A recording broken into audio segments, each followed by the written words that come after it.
Arrest her. She just murdered her friend. Why would you do this? All because of rent?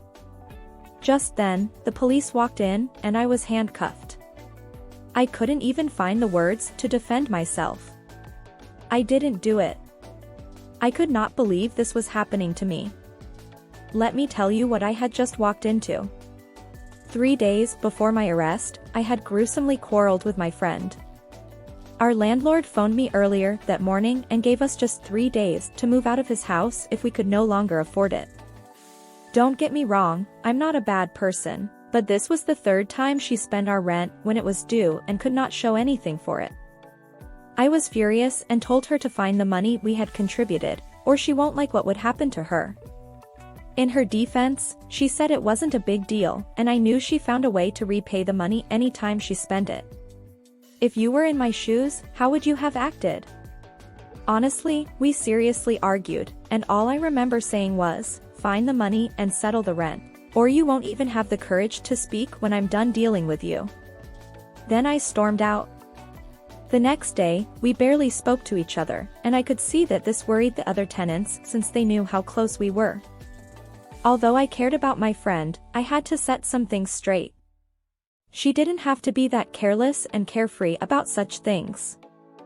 She had still not settled the rent on the 3rd day, and I remember cautioning her that morning and telling her how disappointed I was that she'd put us in such a situation.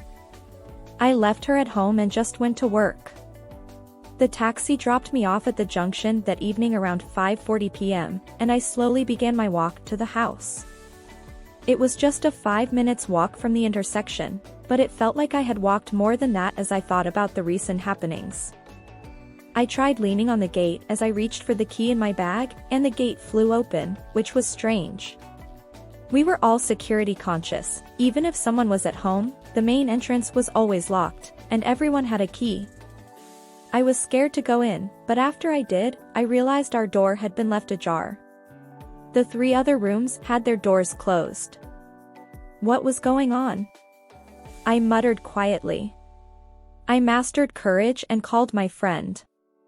Steph. If you're in there, respond, please. This is not becoming funny.